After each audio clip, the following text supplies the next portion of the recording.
Then after that, you would think something would click. Hey, I just got arrested, because I know he would have gotten arrested on that and made bond, and he would have gotten an attorney. So you would have thought that something would have clicked with that.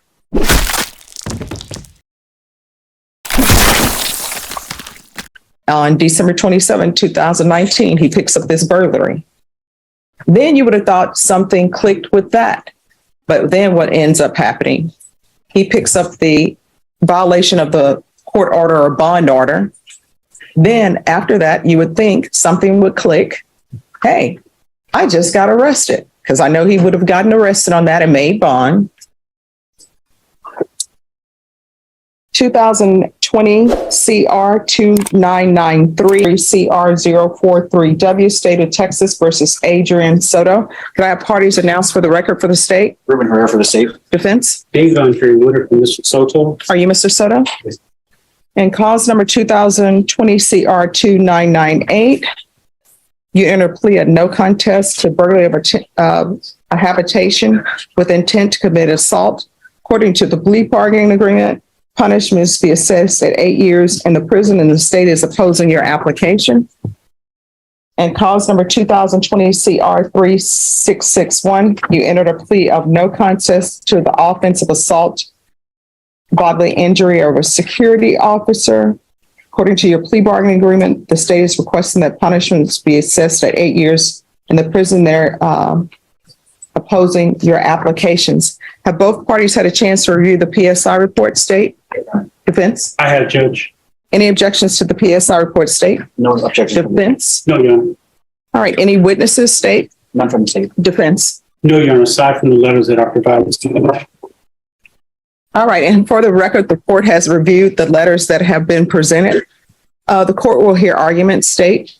Your Honor, based on the defendant's criminal history, he did pick up these felony cases as well as multiple misdemeanors that are also pending involving the same family. The defendant's conduct is escalating and continues to terrorize the family, including the complainants on this case, as well as her brother, her children, and her mother. And the burglary for habitation, a burglary to a habitation case, defendants alleged to have entered the house through a open window or through an unlocked window and grabbed the child from where he was sleeping at 3 o'clock in the morning. He's shown a disregard for the safety and welfare of the complainant as well as the children in the household. And it's the state's fear that if the defendant were granted probation, he would continue to contact the family and continue to violate any no contact orders that would be entered. I would believe that the only way to ensure the safety and the welfare of the complainants are to sentence the defendant to the prison. Defense? Judge, I reviewed the PSI and also talked to Mr. Soto this morning regarding the impact statement that's provided in the PSI, and I've asked him, since this incident, had he had any contact with the complainants? And since the incident, he stayed away from them. He does have 2 children with the young lady. He hasn't seen the children because of this incident, but he has not gone around them or their household. So I think he's shown that he can stay away from them. I don't think he needs prison to stay away from them. Since he's been on bond, since these cases have been pending, he stayed away from that family. Also, Judge, if you look at his prior history, he does not have any convictions for misdemeanors or felonies. He's 25. He is working. He has support. He has family members here in court with him this morning. He has the letters that were provided to him. I think when we pled on the case, Judge, the court asked him if he was experiencing any substance abuse issues at the time of the offense. He was truthful with the court. He said, yes, Judge, I was under the influence. I also asked him this morning if the court did testing, how would he come up? And he explained to me he would come up negative. He has not been using any type of substances since he's been on bond, since these cases have been pending. He is working. He's working as a painter. He's not on child support for the children, but he is willing to place himself on child support so he can start contributing to their well-being. Also, Judge, the TAP evaluation, I noticed that it is recommending inpatient treatment. If the court did grant his application for deferred, we would ask the court to first see how he does in intensive outpatient treatment, because he's shown He can stay drug free, but I do think he would need some assistance with that. Even though he's been doing it since he's been on bond, we were asking for that the court did grant his application for deferred to place him in intensive outpatient treatment prior to placing him in inpatient treatment. He accepted responsibility for both offenses. He pled to these cases, and now we're here before the court asking the court to grant his applications for deferred. All right, so this is the court's issue. And not really an issue, but these are things that I think of. All right, so he has a felony offense, and I'm assuming this is being taken in consideration, the violation of an order, protective order. That's from December 31st, 2019. The burglary that he pled to is from December 27th, 2019. So let me go in order. So he has a continuous violence case that's December 14, 2018. I'm not saying it's true because nobody pled to that, but that's what he's charged with. Then after that, you would think something would click. Hey, I just got arrested, because I know he would have gotten arrested on that and made bond, and he would have gotten an attorney. So you would have thought that something would have clicked with that. But what ends up happening is on December 27, 2019, he picks up this burglary. Then you would have thought something clicked with that. But then what ends up happening? He picks up the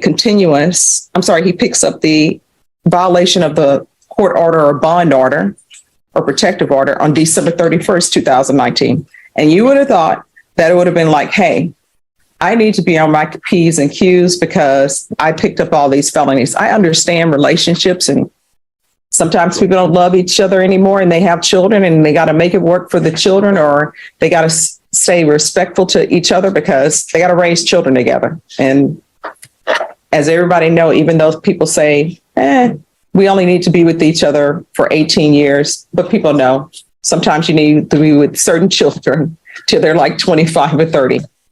I understand that. But then what ends up happening? He ends up picking up another case that he pled to, which is the assault case, on September 17th, 2022. So he has some issues.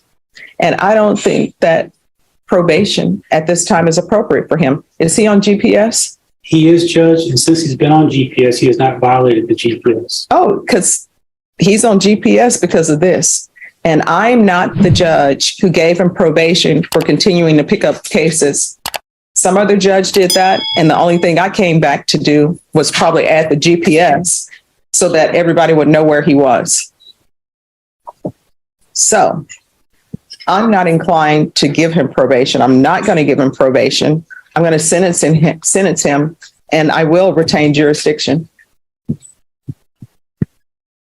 So in cause number 2020 CR 2998, court will find you guilty.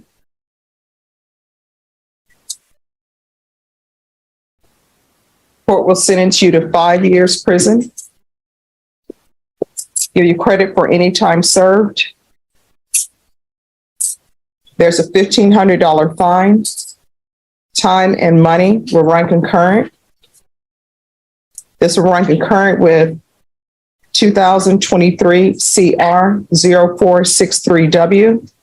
Taking consideration 2022 CR 3661, 2021 CR 3086, night mag number 679462. The following county court cause numbers: 634960, 6048888, 630200, 634987, 634989. There's an affirmative finding of family violence. There's to be no contact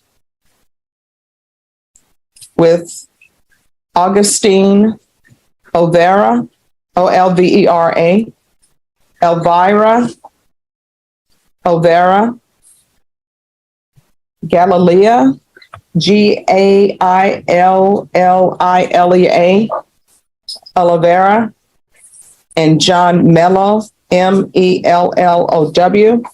Give you credit for any time served.